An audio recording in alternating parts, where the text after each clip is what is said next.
ছাড়া আমি একদমই শূন্য। আসসালামু আলাইকুম, কেমন আছেন সবাই? আপনাদের দোয়া আর ভালোবাসাতে আমরা ভীষণ ভালো আছি। সত্যি কি আমার সাথে এটা হচ্ছে? এক পলক দেখার জন্য আর একটা সেলফি তোলার জন্য এত এক্সাইটেড। সত্যি কি আমি আপনাদের ভালোবাসা পাওয়ার যোগ্য?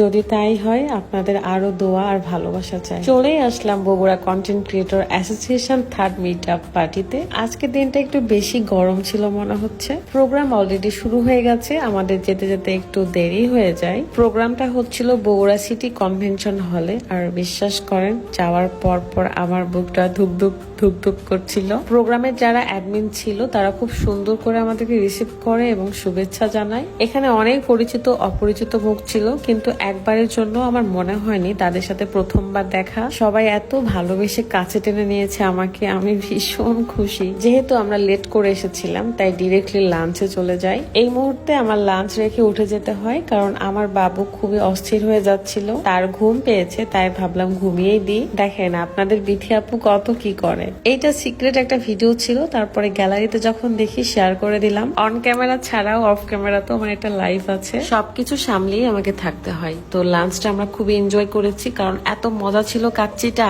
আমি যেটা লক্ষ্য করছিলাম, বগুড়া সিটি কনভেনশন হলটা ভীষণ বড় ছিল, অনেক বড় স্পেস। আমাদের মতো স্মৃতিও আসতে লেট করেছিল, আর এসে তো আমাকে চাপটে জড়িয়ে ধরেছে। তারপরে খাওয়া দাওয়া শেষ করে আমরা চলে আসি মেইন প্রোগ্রামে। এখানে কিছুক্ষণ পরিচয় পর্ব হচ্ছিল এন্ড আমাকে স্টেজে ডাকা হয়। আমি কি বলবো বলেন, আমি হচ্ছি ব্লগার মানুষ, আমি ঘরের মধ্যে বসে ভয়েস ওভার দিই। তখন আমার সামনে কেউই থাকে না, ইচ্ছে মতো যা খুশি তাই বলি, কিন্তু স্টেজে কিছু বলার মতো সাহস আসলেই আমার নেই। টুকটাক যা পেরেছি বলেছি, সেটা নেক্সট ভিডিওতে শেয়ার করব। এই প্রথমবার রাজা আখিদের সাথে মিট হয়, বাট মনেই হয়নি তাদের সাথে প্রথমবার মিট করেছি আমরা। মেইনলি বগুড়া কন্টেন্ট ক্রিয়েটর অ্যাসোসিয়েশনের এই প্রোগ্রামে বগুড়া এবং রাজশাহীর কিছু কন্টেন্ট ক্রিয়েটরদেরকে একসাথে করা হয়েছিল।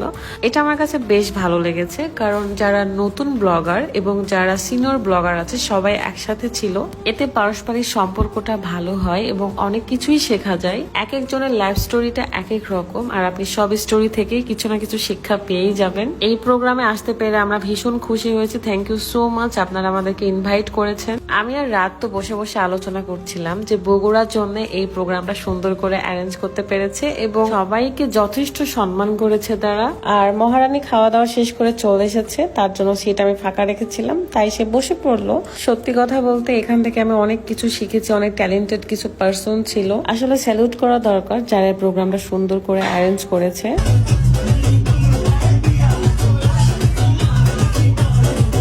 অনেকদিন পর আসলে এরকম একটা প্রোগ্রাম অ্যাটেন্ড করেছি এন্ড ভীষণ এনজয় করেছি আমরা। আর এই দুইটা মানুষকে আমার এত পছন্দ হয়েছে তা বলার বাহিরে।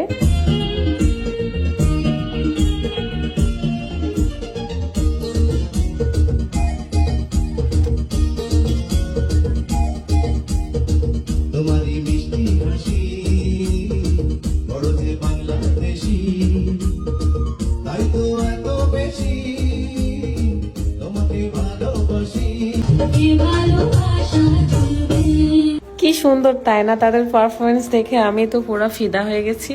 আর অনেকেই অনেক পারফরমেন্স করেছে, অনেক ভালো নাচ করেছে। তো প্রোগ্রামের মধ্যে সবকিছুই ছিল।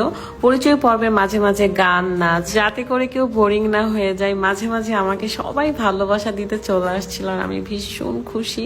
আর আপনারা তো সবাই জানেন আমি আজকের এই ফারহানা বিথি শুধুমাত্র আমার হাজবেন্ডের জন্য। সে ছাড়া আমি শূন্য, আমার কোনো অস্তিত্বই নেই। আমি একটা কথা বলতে চাই, যারা নতুন কন্টেন্ট ক্রিয়েটর কিংবা ব্লগার আছেন তারা অবশ্যই দুইটা জিনিস মাথায় রাখবেন। সেটা হলো পরিশ্রম করতে হবে, সাথে ধৈর্য ধরতে হবে। এই লাইফটা কিন্তু এত সহজ নয়, অনেক বেশি কঠিন। যদি আপনি রেগুলার পরিশ্রম করেন, ধৈর্য ধরে থাকেন, তাহলে অবশ্যই ফলাফল পাবেন। এদিকে মিস্টার বিন, এই ভাইয়াটা তার একটা জাদু দেখানোর ক্ষেত্রে আমাকে ডেকেছিল এন্ড আমি এত ভয় পেয়েছিলাম। যাকে এতদিন অন স্ক্রিনে দেখতাম সে এখন আমার সামনে, তারপর আমাকে নিয়ে একটা জাদু দেখালো। এগুলোর ভিডিও আমি আলাদা করে আপলোড দিব যাতে আপনারা পুরোপুরি দেখতে পারেন। আর এই যে আমার মেয়ে সারাটা হল খালি ঘুরে বেড়াচ্ছে, অনেক গরম ছিল তাই তাকে কমফোর্ট একটা ড্রেস পরিয়ে রেখেছি। আর তার চুলের ঝুটি কতবার যে বেঁধেছি আর সে কতবার যে খুলেছে তার ঠিক নাই। সে একদমই চুল বেঁধে রাখতে চায় না, স্যান্ডেল পরতে চায় না, আমি জানি না কেন।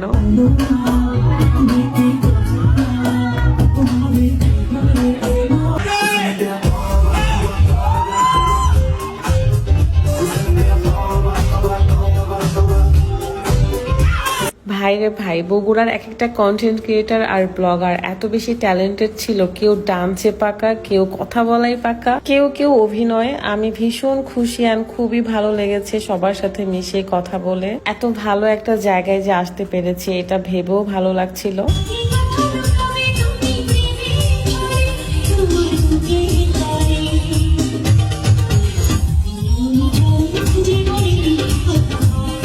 বাই দ্য ওয়ে, আমার সামনে অ্যানিভার্সারি, তো সবাই এখানে আমাকে অগ্রিম শুভেচ্ছাই জানিয়ে দিচ্ছিল। আমাদেরকে সবাইকে একসাথে দেখে আপনাদের কেমন লাগছে অবশ্যই কমেন্ট করতে ভুলবেন না। আমি জানি আপনারা অলরেডি অনেক চ্যানেলে এই ব্লগগুলো দেখে ফেলেছেন, তবে আমার এডিট করতে একটু টাইম লেগেছে অ্যান্ড আমরা শুধু বগুড়াতে এনজয় করেছি, তাই ভিডিও এডিটিং থেকে একটু দূরে ছিলাম। আমার মেয়ের তো ঘুম ভেঙে গেছে অনেক আগে, তারপরে সে স্ন্যাক্স খাচ্ছিল।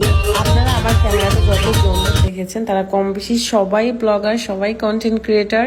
সবাই যখন একসাথে হয়েছে তখন পরিচয়ের সাথে সাথে তো একটু এনজয় না করলে হয় না, তাই না?